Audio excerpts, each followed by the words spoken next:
우리 신민선 목사님 나오실 때도 우리 할렐루야로 우리 화답하시겠습니다. 목사님 나오시겠습니다. 할렐루야. 예, 반갑습니다. 오게 되니까 자꾸 오네요. 저 설교 대상이 평균 연령이 많이 낮아진 것 같습니다. 저희 교회는 73세부터 92세까지 계십니다. 그래서 평균 연령이 한 80대 정도 되는데 오늘 많이 나중에 젊은 분들을 만나서 반갑습니다. 이게 제물인가요? 마셔도 되나요? 이쪽 거예요? 네, 어느 건지 몰라서요. 제가 있는 교단에 올해 주제가 복음의 사람, 예배자로 살게 하소서입니다. 그래서 그 중에 한 토막, 제가 세 토막으로 공부를 한 적이 있는데요. 그 중에 한 토막, 우리 교회 역사에 주기철 목사님 계시는데 그분의 아들의 아들, 그러니까 손자한테 제가 강의를 들었습니다. 저 인천에 계시는 주승종 목사님, 장신대 교수로 계신 분한테 제주도 가서 한 3일 공부를 했는데 그 중에 한 토막 제가 은혜 받은 부분을 함께 나누고자 합니다.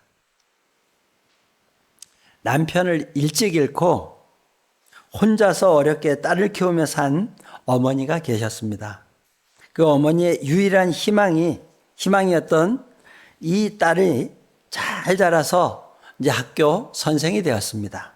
옛날 어르신들은 그저 공무원 되고 선생 되고 이러면 그저 출세했다 잘했다 그러잖아요. 이 딸이 어머니에게 이제 이렇게 말했습니다. 엄마의 사랑과 정말 지극정성 그 희생으로 제가 이렇게 이제는 선생이 되었어요. 이제 엄마가 저에게 소원이 있으면 한 가지 말씀해 보세요. 저도 이제는 엄마의 소원을 들어드리고 싶어요. 신앙생활을 열심히 하던 이 어머니는 딸의 이 말에 옳다 잘됐다. 딸아, 같이 교회 가는 것이 소원이라고 말했습니다. 딸은 기꺼이 어머니의 말씀대로 교회에 갔습니다. 그런데 교회에 간 첫 주일에 딸의 눈에 비친 것은 세상과 똑같은 그와 같은 모습들이었어요. 예배 시간에 그저 핸드폰 보는 사람들, 예배가 끝나자 여기는 뭐 안 그렇겠지만 좀 큰 교회는 식당 앞으로 먼저 들어가려고 막 줄 서려고 다다닥 뛰어가는 모습들. 또한 예배 후에 주차장에서 먼저 나오려고 그저 차 머리 막 그냥 들이밀고 막 비켜 막 언성을 높이는 교인들 등등. 예배를 마치고 집으로 돌아온 딸은 어머니에게 이렇게 말했습니다. 엄마, 나 다음부터 교회 안 가. 그러면서 자신이 처음 교회 간 오늘 교회에서 봤던 모습들을 어머니에게 이것저것 줄줄줄줄 설명했습니다. 그러자 어머니는 딸에게 이렇게 말했습니다. 딸아, 나는 수십 년 동안 교회 가서 예배를 드리며 예수님만 보았는데 너는 하루 동안에 나보다 더 많은 것들을 보았구나. 이 이야기에 어머니처럼 교회에 와서 예수님만 바라보는 것이 신앙인들에게는 무엇보다 중요하죠. 그러나 또 한편으로 교회에 처음 온 딸과 같이 믿지 않는 이들에게는 우리 먼저 믿은 이들에게서 보이는 삶의 모습이 너무 중요합니다.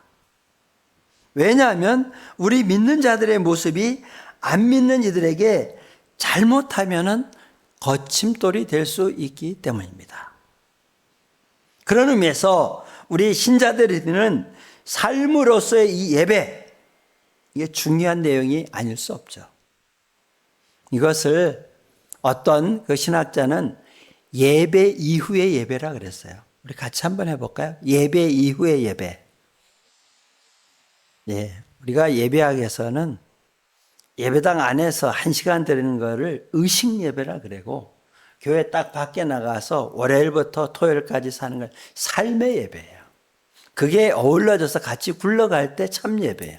그러나 대부분의 사람들이 예배당 안에서 의식 예배만 거룩거룩 예배라고, 삶의 예배는 좀 이런 용어를 쓰긴 뭐하지만은 예수 믿는 사람이 안 믿는 사람보다 더 그냥 개처반처럼 사는 사람이 없지 않아요.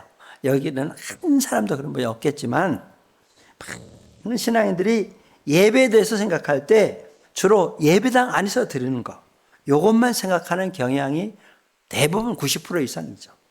주일이 되면 예배당에 모여서 정해진 시간에 정해진 순서를 따라 드리는 것 이것이 예배의 전부다 이렇게 생각합니다. 물론 우리가 예배당에 모여서 신령과 진정으로 옛날에 신령과 진정이죠. 요새 성경에는 뭐 영과 진리로 우리의 신앙을 하나님께 고백하며 기도하며 찬양하며 말씀을 듣고 또 아까 우리 집사님 봉헌하고 봉헌하는 행위들은 분명히 하나님께서 기뻐하시는 소중한 예배임에 틀림없습니다. 그런데 예배 개념이 딱 거기서 끝나면 안 됩니다. 하나님께서 정말 기뻐 받으시는 예배는 예배당 안에서 이 공간 안에서만의 예배가 아니라 이 예배뿐만 아니라 더 한 걸음 나아가서 예배당 밖에서의 예배도 있기 때문입니다. 그것을 예배학에서는 우리가 같이 외친 대로 예배 이후의 예배라고 표현합니다. 그러므로 이제부터 예배 이후의 예배, 더 쉽게 표현하면 삶으로 드리는 예배에 대해서 좀 더 우리가 알아봅시다. 우리가 성경을 찾아보면 예배를 의미하는 단어가 여러 개가 있는 것을 발견할 수 있는데 그 중에 대표적인 것이 바로 그 원어에서는 레이투르기아예요. 한번 따라해 볼까요? 레이투르기아. 예, 이 단어는 고대 히랍에서 백성들이 국가를 위해서 봉사하며 사회를 위해서 공적 봉사하는 것을 의미하는 이와 같은 단어였습니다. 그런데 이 말이 성경에서 예배와 관련해서 여러 곳에서 계속 반복해서 사용되었습니다. 즉, 이 단어는 하나님의 백성들이 믿음과 순종으로 하나님을 위하여 봉사와 섬김을 의미하는 것으로 사용이 되었는데 그것이 바로 예배라는 것입니다. 그러므로 이 단어에 의하면 예배는 하나님을 위해서 하는 봉사와 섬김의 행위라는 것입니다. 결국 함께 외친 레이투르기아라는 이 단어에 의하면 하나님께서 위탁하신 일을 행하며 세상을 섬기는 것도 일종의 예배가 된다는 것입니다. 그러므로 이 단어가 가르쳐주는 예배는 예배당 안에서의 예배로만 끝나는 것이 아니라 세상 속에서 우리들의 삶을 통해서 계속해서 반복적으로 드려져야 하는 것이죠. 그런 의미에서 예배는 어떤 예식이나 형식의 문제가 아니라 우리 삶의 모든 영역 속에서 하나님의 은총에 응답하는 삶의 문제라고 할 수 있습니다. 그런데 많은 그리스도인들이 예배를 하나의 의식이나 형식으로만 생각하기 때문에 자신들의 일상적인 삶 속에서는 어떤 태도와 가치관을 가지고 살든 그저 주일 예배에 잘 참석하거나 개인의 경건 시간만 잘 가지면 된다고 이렇게 착각합니다. 그러나 이제 이렇게 되니까 월요일부터 토요일까지는 자기가 원하는 방식대로 세상 가운데서 마음대로 캐사라세라 될 대로 살다가 주일에 교회에 와서 예배를 드릴 수 있다고 생각한다면 그것은 잘못된 생각이죠. 예배는 주일만이 아니라 매일 매순간 우리의 전체적인 삶을 통해서 드리는 것이어야 한다는 것이죠. 다시 말해서 예배는 그리스도인의 삶과 절대로 분리되어서는 안 된다는 말씀입니다. 그런데 솔직히 한국교회 성도들이 치명적인 약점들 가운데 하나가 바로 이 예배와 삶의 분리 현상입니다. 간혹가다 교인들 가운데는 교회 안에서 예배를 드리고 있을 때에는 신앙이 충만한 것 같고 거룩한 것 같지만 세상 속으로 딱 나아가면 도무지 신앙을 찾아볼 수 없는 교인들이 있습니다. 신앙과 생활, 예배와 삶이 분리되어 있기 때문이죠. 그러니 신앙인들은 출퇴근 시간 동안 도로 위에서 혹은 전철 안에서 또 일터에서 언제 어디에서도 하나님을 예배할 수 있어야 합니다. 주부가 밥을 지으면서 설거지를 하면서 학생들은 공부를 하면서 하나님께 감사함으로 예배를 드릴 수 있어야 합니다. 교인들이 자신들의 삶의 모든 영역에서 하나님께 예배 드리고 있지 못한다면 우리는 참된 예배를 하나님께 드리고 있지 못하는 것입니다. 그러므로 삶에 구체적으로 하나님께 삶의 그 현장에서 구체적으로 하나님께 순종하고 믿음으로 응답하는 일이 없으면 아무리 예배당 안에서 예배가 훌륭하고 경건하게 거룩하게 드려진다고 해도 이 예배는 교회 마당만 받는 것이 그냥 겉도는 것이 될 수 있습니다. 그래서 바울은 오늘 본문에서 이렇게 말씀하고 있는 것입니다. 로마서 12장 1절 우리가 읽었죠? 너희 몸을 하나님의 기뻐하시는 거룩한 산제사로 드리라. 이는 너희가 드릴 영적 예배니라. 여기서 핵심 단어는 영적 예배입니다. 이 영적 예배라는 말은 헬라어 원문에 의하면 합당한 예배라는 뜻입니다. 여러분 성경책을 다 가지고 계시는데 밑에 적은 글씨를 보면은 거의 주에 합당한 나왔습니다. 합당한. 저는 위에도 보지만 아래를 유심히 봅니다. 합당한 예배. 영적이라고 번역된 단어는 로고스, 이성이라는 단어와 어근이 같은데 이는 합리적이다, 이성적이다는 뜻입니다. 이 단어를 영적으로라고 번역을 해서 마치 육체적인 반대의 말인 영적으로 이같이 오해할 수가 있어요. 그러나 전혀 그런 뜻이 아닙니다. 합리적인 예배, 합당한 예배라는 뜻입니다. 거룩한 산제사를 드리는 예배는 우리 그리스도인들이 자신들의 전 생활을 주님께 다 바치는 것입니다. 즉 예배당 안의 예배가 세상 속에서의 삶으로 계속해서 쭉 이어질 때 비로소 그리스도인들은 거룩한 산제사가 되는 거죠. 산제사를 하나님께 드리는 것이고 그것이 바로 하나님께서 받으시기에 가장 합당한 예배인 줄로 믿습니다. 그래서 존 메가더 목사님은 참된 예배는 주일 예배 시간에 축도 후에 비로소 시작된다는 의미 있는 말을 한 것입니다. 참된 예배는 주일 예배 시간에 축도 후에 비로소 시작된다. 주일에 예배당 안에서 예배를 딱 마치고 세상으로 나아가 삶 속에서 하나님과 사람들을 섬기고 사랑하는 것이 바로 진정한 예배라는 것입니다. 즉 하나님이 기뻐하시는 진정한 예배는 예배당 안의 예배로 딱 끝나는 것이 아니라 신자들의 구체적인 삶, 그 삶 속에서 계속해서 행동으로 나타나고 연장되어야 한다는 말씀입니다. 예배가 이렇게 성도들의 삶 속에서 섬김과 밀접한 관계가 있다는 것은 예수님의 삶 속에서 더욱 분명히 깨닫게 됩니다. 예수님은 섬김을 받으려 함이 아니라 도리어 섬기려 하고 자기 목숨을 많은 사람의 대속물로 주려 함이라. 이렇게 마가복음 10장 45절을 통해서 우리에게 가르쳐 주셨고 나의 양식은 나를 보내신 이의 뜻을 행하며 그의 일을 온전히 이루는 이것이라고 말씀하셨습니다. 즉 예수님은 이 세상을 섬기기 위하여 이 땅에 오셨고 우리를 구원하시려는 하나님 아버지의 뜻을 이 세상에서 이루기 위해서 오셨습니다. 그리고 그분은 그 뜻에 죽기까지 복종하셨습니다. 그러므로써 예수님은 하나님 아버지께 최고의 영광을 돌리셨습니다. 그러므로 우리가 알아야 할 진리는 예배의 궁극적인 목적이 하나님께 합당한 영광을 돌리는 것이라면 따라서 세상에서의 섬김과 순종의 삶은 결코 예배와 분리될 수 없다는 사실입니다. 여기서 다시 우리가 워십, 그죠?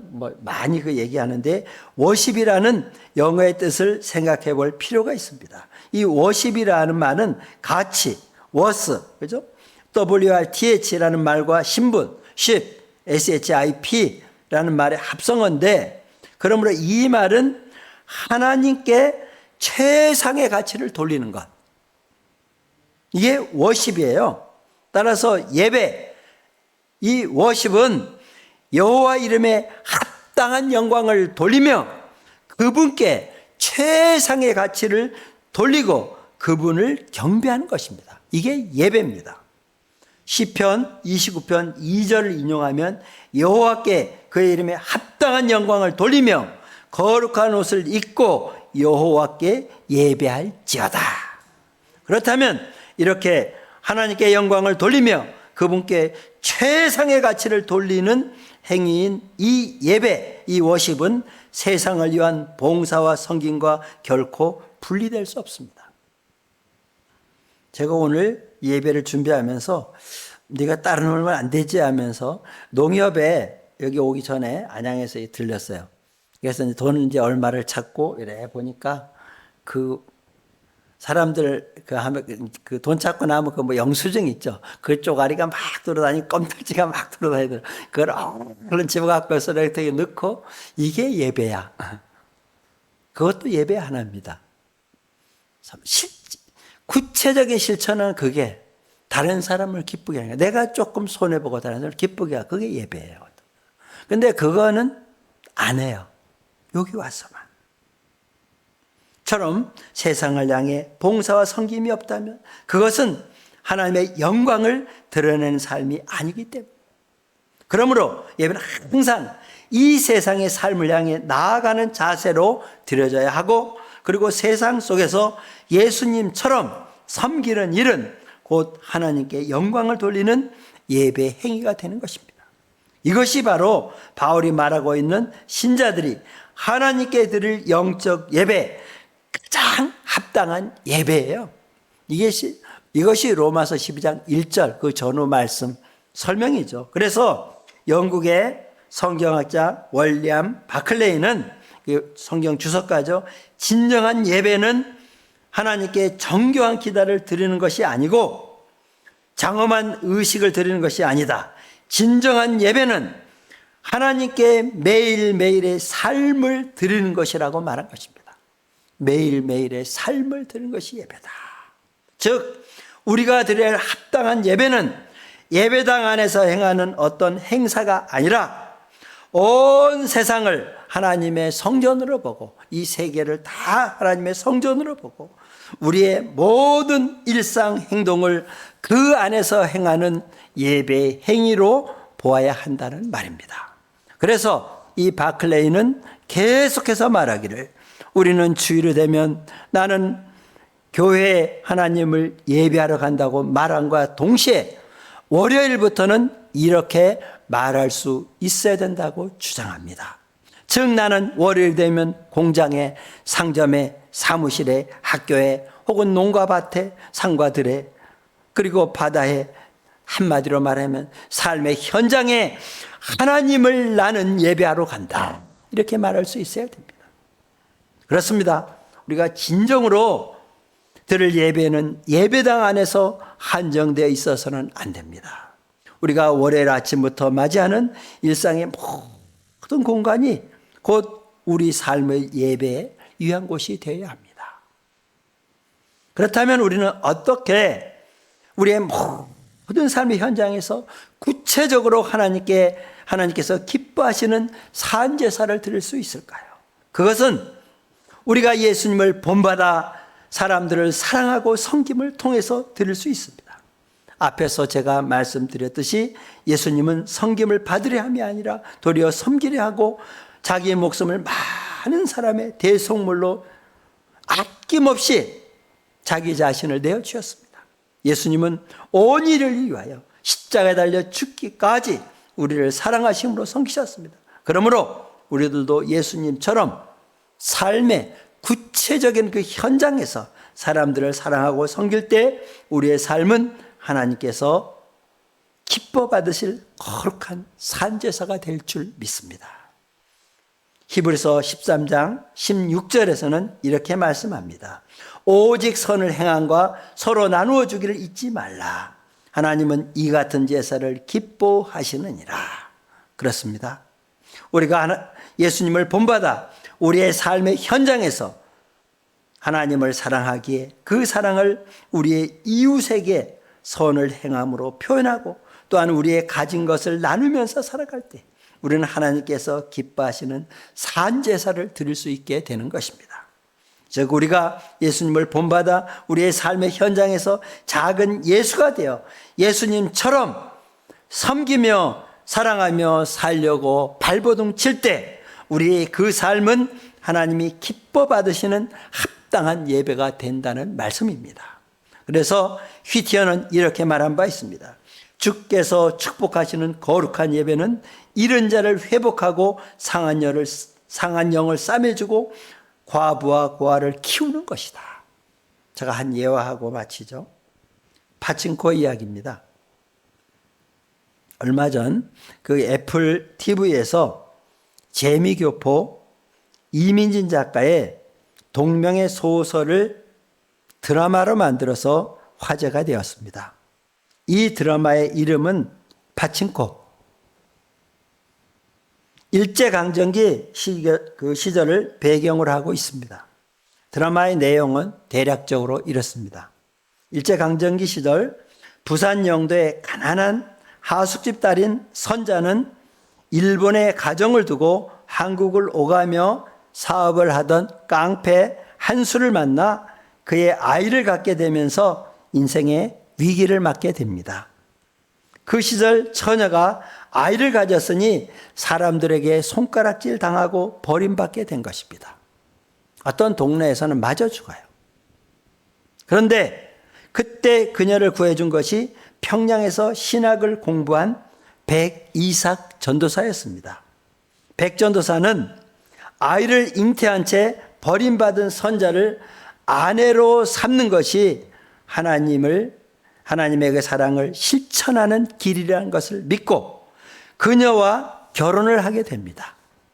그리고 그는 선자와 함께 일본으로 건너가 목회를 하게 됩니다. 백이삭, 이제 나중에 목사가 됐겠죠. 백이삭 목사는 차별받던 한인들을 돌보고 신사참배를 거부하다가 감옥에 갇혀 2년여 고초를 겪다가 병사하게 됩니다. 그 뒤에 이 선자 사모와 자녀들은 일본에서의 조선인에 대한 차별을 아주 견디기 힘들어하면서 조선인이 제약 없이 많은 돈을 벌 수 있는 이 파친코, 그죠? 파친코 사업을 그들의 생계와 삶의 수단으로 삼게 되는 것이 드라마의 내용입니다. 이 드라마가 다른 드라마와 달랐던 점은 드라마에 나왔던 목사들과 기독교인들이 하나같이 다 애국자, 독립운동가, 섬기는 자로 묘사되었습니다. 이 파친코의 작가 이민진 씨는 자신의 할아버지를 생각하면서 이 소설을 썼다고 합니다. 소설이지만 사실에 근거한 것도 많아요. 이민진 씨의 할아버지는 지금의 장신대, 이 장로회 신학교의 전신인 평양신학교를 나와 부산에서 고아들을 돌봤던 목사였습니다. 해방 후에는 히로시마와 나가사키에서 부모를 잃고 한국으로 돌아온 아이들을 돌보며 가르쳤습니다. 이민진 작가는 하버드에서 강연을 통해 일제 강점기와 해방 직후의 선교사와 목회자들 그리고 기독교인들의 헌신적인 이 사역들을 쭉 나열하면서 이야기하면서 기독교가 인간의 자유와 존엄의 가치를 향상시키는 데 너무나 큰 기여를 했다고 강조해서 전했습니다. 그렇습니다. 일제강점기 시절 우리는 나라와 민족을 위해서 섬기고 헌신한 수많은 기독교인들을 알고 있습니다. 시간은 같지만 조금 언급하면은 도사는 안창호 선생님, 유관순, 조만식, 이회영, 이승훈, 남궁옥 등 수많은 기독교인들이 나라와 민족을 위해서 헌신하고 애썼던 것을 우리는 다 알고 있습니다. 그들은 모두 삶 현장에서 자신들의 삶을 하나님께서 기뻐하시는 산 제물로 드렸던 예배자들이었습니다.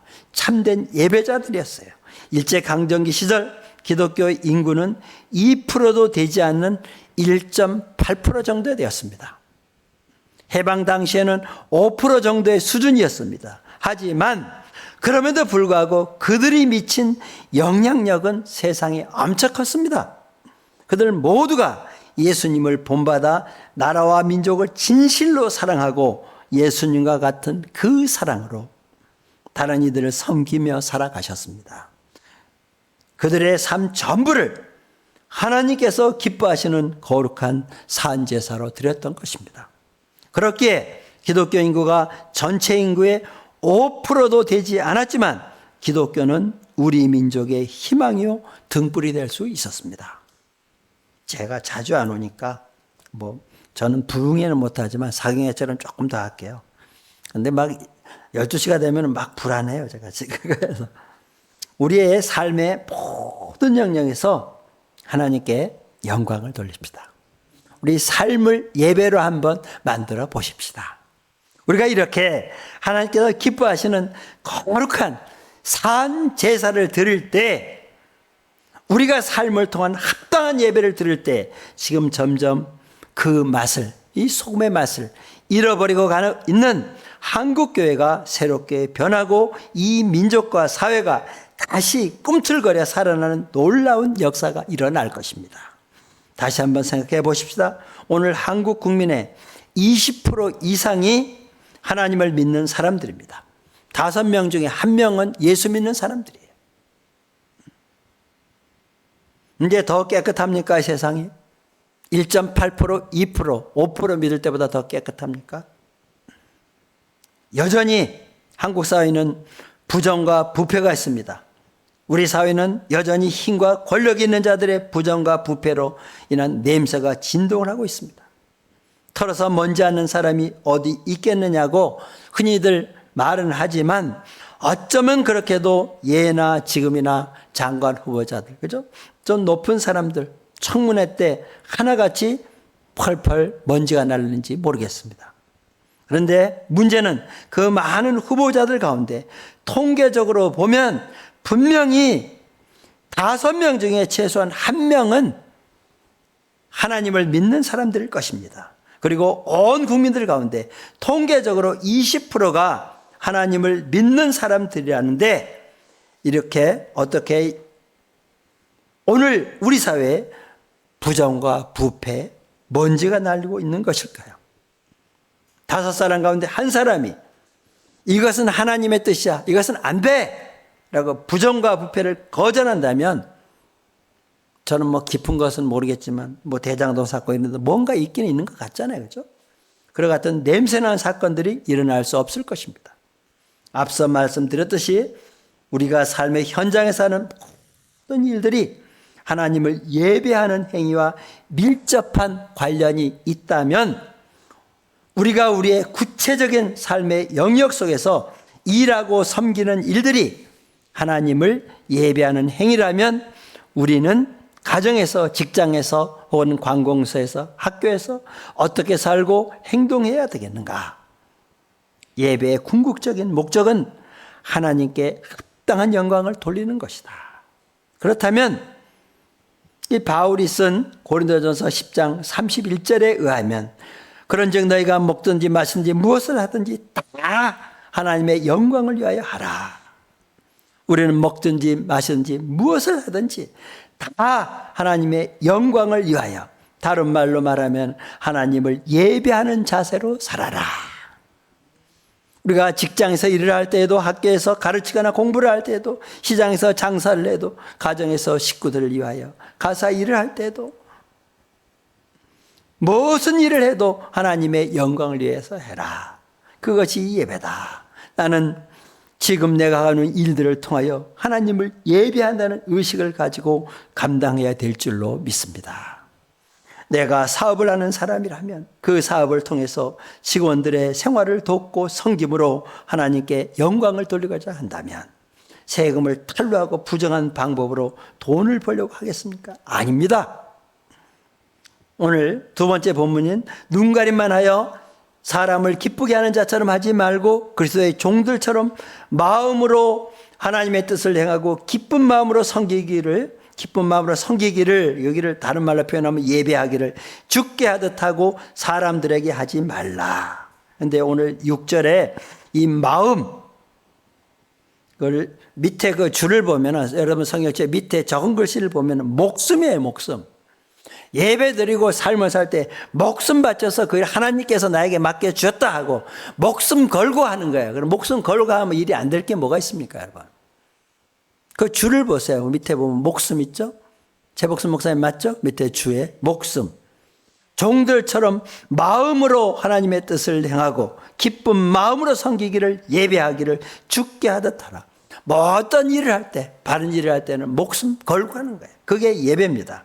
아니면 모든 일을 통해 섬김으로 하나님께 영광을 돌리고자 한다면 과연 우리는 지금 행동하고 있는 대로 계속 할 수 있겠습니까? 되면 되는 대로, 그죠? 뭐 흐르는 대로, 물 흐르는 대로 아니죠. 하나님께서 바라고 원하는 대로, 그게 예배. 이 질문은 모든 그리스도인들이 각자에게 계속 던져져야 할 것입니다. 오늘 우리는 어떤 마음과 자세로 하나님께 나아가 예배드리고 있습니까? 어떤 마음으로 나와서 예배드리고 있습니까? 진정 우리는 우리 구주 예수 그리스도 안에 나타난 하나님의 놀라운 사랑을 깨닫고 영과 진리로 감사하며 예배드리고 있습니까? 그리고 교회 안에서 예배가 우리의 구체적인 삶 속에서도 계속 이어지고 있는지, 예배 이후의 예배, 우리의 삶을 거룩한 산제사로 드리는 합당한 예배에 실패하면 우리는 결국 모든 것에 실패하는 것과 같습니다. 예배에 실패하면 우리는 모든 것에 실패하는 것이라는 말씀입니다. 그러므로 진정 바라기는 한국교회 모든 성도들이 또한 우리들이 하나님의 사랑과 은혜에 응답하여 예배당에 나와 드리는 우리의 매주일의 예배를 속히 온전하게 회복하고 하늘과 땅이 잇대어지는 이 예배를 통해 매번 하나님과의 감격적인 이 만남을 경험하고 하나님 아버지의 음성을 듣고 하나님께서 주시는 그 힘과 능력을 힘있게 되기를 원합니다. 그리고 성령 하나님께서 주시는 이 힘과 능력으로 세상으로 여러분들이 나아가서 이웃을 사랑하고 내 가진 것을 나누고 섬김으로, 즉 우리가 뭐 아프리카 가고 중국 가고 어디 가서 복음 전하는 것도 좋지만 우리의 구체적인 삶 속에서 선교적인 삶으로 예배드림으로 하나님을 기쁘시게 하고 하나님께 영광 돌리는 참된 예배자들이 다 되시기를 주의 이름으로 축원합니다. 살아계신 능력의 아버지 하나님 감사합니다. 의식 예배와 삶의 예배 성공자가 되어서 앞으로 남은 삶 속에 이 예배자로 성공하는 우리들이 다 되게 하여 주옵소서. 예수님 이름으로 기도드리옵나이다. 아멘.